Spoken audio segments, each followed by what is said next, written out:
지난 3월 2일 서울의 한 아파트 단지 내에서 발생한 폭행 난리 사건. 나서 막 소름 끼치고 나 이 동네에서 내가 뭐 살 수가 없어요 지금. 아, 그래 무서워요. 비슷한 사람만 생겨도 나는 무서워가지고.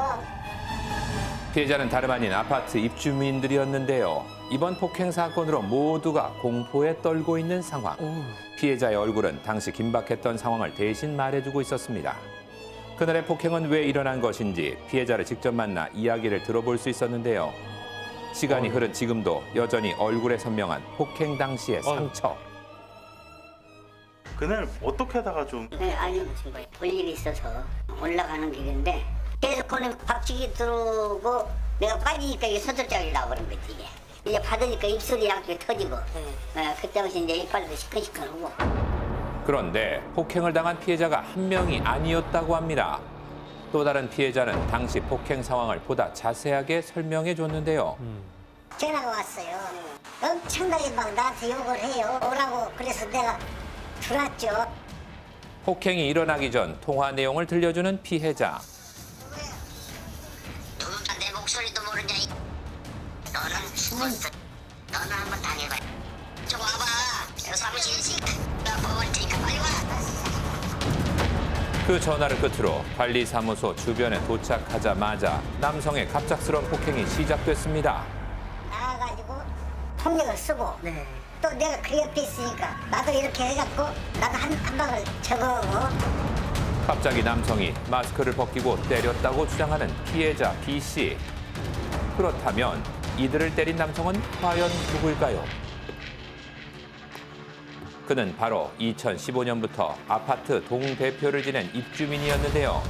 그런데 그는 왜 같은 아파트 입주민들을 폭행한 걸까요? 고소했는데 동조를 했다 이거야. 근데 보복성 폭행한 거예요. 지난해 자신을 향한 다른 주민의 고소를 도왔다는 이유로 전 동대표의 보복을 주장하는 피해자들. 이 사람이 그냥 진짜 주민을 위해서 하는 봉사인데 그러면 봉사를 해야 되는데 봉사가 아니고 경비들이나 관리소 직원들을 데려다가 부당 노동행위를 시킨 거예요. 그것도 못다 해서 또 경비들 그 자기 집 이사 가는데 또 이사직 옮겨보내 해줬고 우리 단지의 그 수입사 횡령이라는 것은 이제 많이 이루어져가지고 법적으로 문제가 돼서 작년 12월 법정 구성이 됐습니다. 지난해 6월 경비원들이 전 동대표의 이삿짐을 대신 옮겨주는 모습이 한 입주민을 통해 포착되기도 했는데요.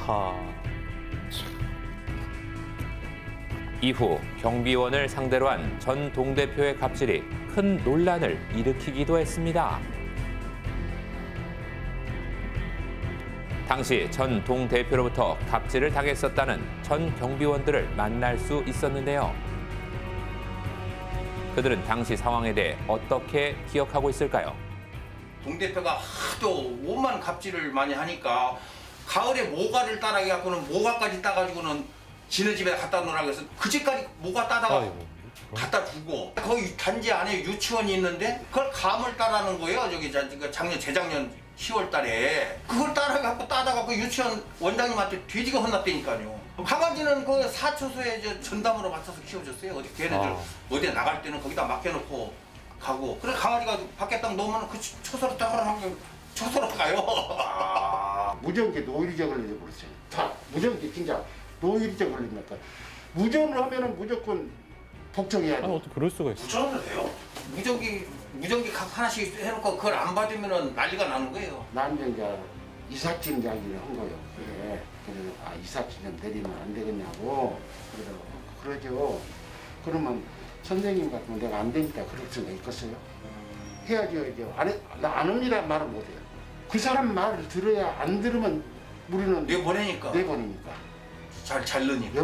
그 권력이라는 것은 말할 수가 없어요. 전 경비원들에 따르면 막강한 권력을 갖고 있었던 전 동대표가 경비원들 사이에서 마치 왕처럼 군림해 왔다고 하는데요. 그의 말 한마디면 하루아침에 일자리를 잃는 것도 예산일이 아니었다고 합니다. 결국 경찰은 강요 혐의 등으로 전 동대표를 구속 송치했는데요. 단순히 뭐 예를 들어서 폭행, 상해 이런 한두 개 정도는 아니고요. 여러 죄명으로 입건돼가지고 구속되고 저희가 이제 송치를 했죠. 작년 12월 달에. 이렇게 도를 넘은 전 동대표의 행동은 많은 이들의 공분을 사기도 했습니다. 이후 주민들의 계속된 문제 제기로 결국 해당 임대 아파트를 관리하는 업체에서는 전 동대표에게 6개월 내 퇴거 조치를 내린 상황. 작년 6월, 7월 막 이럴 때 조금 뭐 주민들이 뭐 인원도 넣고 경찰 고발도 하고 방송 취재도 되고 막 그랬어요. 그러면서 불거지면서 이제 저희가 조금 더 깊숙이 들여다봤죠. 관리당국도 업무에 너무 관여하고 직원들 강요도 하고 뭐 이런 것들 있잖아요. 관리 규약 중에서도 이제 좀 과도한 이제 업무 방해 이런 건에 좀 포커스가 맞춰져서 그런 거죠. 그런데 지난 1월 구속되어 구치소에 있던 전 동대표가 갑자기 보석 석방이 됐습니다. 석방 이후 발생한 입주민 폭행 사건으로 많은 주민들이 다시금 공포에 떨며 불안감을 호소하고 있는 상황인데요. 아, 그래 무서워요. 무서운 사람이에요. 비슷한 사람만 생겨도 나는 무서워가지고. 난리 났었어. 막 소름 끼치고 이 동네에서 내가 뭐 살 수가 없어요 지금. 동네 한번 가봤어요. 얼마나 싸운가. 사람들 안 다녀요. 본인도 내가 좋은 사람인데 내가 왜 나쁘냐 이거요. 감옥에서 내려놓는 거야 쟤를. 전 동대표에 대한 반감이 강해 보이는 주민들. 현재 일하고 있는 경비원은 어떨까요? 선생님 안녕하세요. 뭐 하나 여쭤보고 싶은 게 있어가지고. 몰라. 동대표 몰라. 모르세요? 아이들 몰라. 그러세요? 몰라. 아니 저 한마디만. 아니 아무도 모른다니까요. 우리는 몰라. 현재 아파트에서 일하고 있는 경비원들의 이야기는 결국 들을 수 없었습니다. 이번 입주민 폭행 사건과 경비원 갑질로 논란이 됐었던 전 동대표를 직접 찾아가 봤는데요. 예 선생님 안녕하세요. 어머니 안녕하세요. 뭐 나쁜 말 쓰시려고요? 우리 아저씨한테 나쁜 얘기들을 여기 동네 사람들이 많이 하고 다니는 것 같은데 정말 억울하거든요. 오랜 설득 끝에 제작진은 그의 이야기를 들을 수 있었습니다. 조사를 했는데 한 50몇 가지를 들고 왔다고 해요. 의혹을. 근데 의혹은 다 의혹일 뿐이고 정말로 내가 뭐 한 게 없거든. 법원에서는 경찰의 그 공소장만 가지고 구속을 해버린 거예요. 어차피 사필 규정이라 언제 가도 이거는 밝혀져요. 그 밝혀지기 전까지만 내가 고통을 당하는 거예요 지금. 당시 본인을 둘러싼 수많은 의혹과 구속됐었던 상황에 대해 억울함을 주장하는 전 동대표. 그렇다면 지난 2일 발생한 입주민 폭행 사건에 대해서는 어떤 입장일까요? 저는 싸움을 못하는 게 여기 다쳐가지고 병신이 됐어요. 이게 이렇게 여기가 이렇게 안 집어져. 이게 다야 이게. 그래서 주먹이 안 쥐어지기 때문에 내가 이거를 주먹으로 이렇게 쳐가지고 폭행한 게 없어요. 이번에 다 깨지고 이렇게 다 깨졌어요 나는. 멍들고 막 이랬단 말이죠.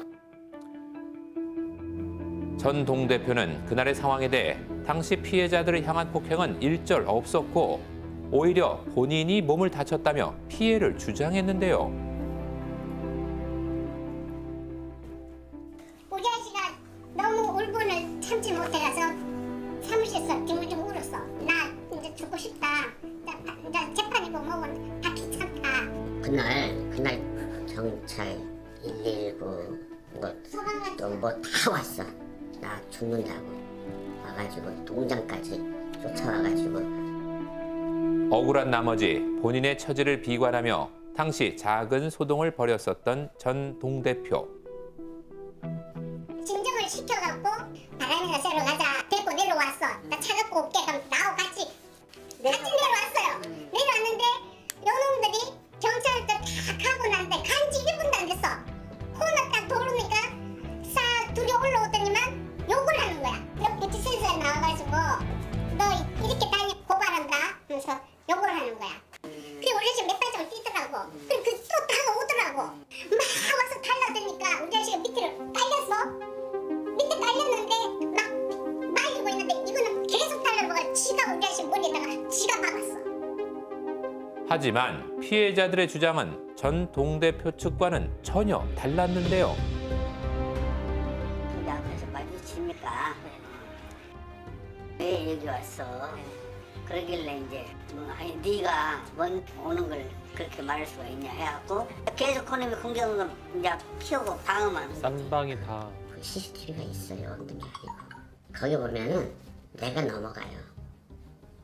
내가 걔한테 넘어가. 왜냐면 난 이거 힘이 없으니까. 폭행이 있었다는 피해자들과 폭행을 하지 않았고 오히려 그들에게 맞았다는 전 동대표. 양측의 입장이 팽팽한 가운데 현재 경찰의 조사는 어떻게 진행되고 있을까요? 예, 이거는 뭐 3월 1일 날 고소인들 고소장을 제출해서 피해 그 두 분에 대해서 조사를 마쳤고, 그리고 행위가 이루어진 그 CCTV 확보에서 분석 중에 있다. 끊이지 않는 입주민의 갑질 폭행. 하루빨리 진실이 밝혀지고 보다 철저한 수사가 이루어져 더 이상 고통받는 이들이 없길 간절히 바라봅니다.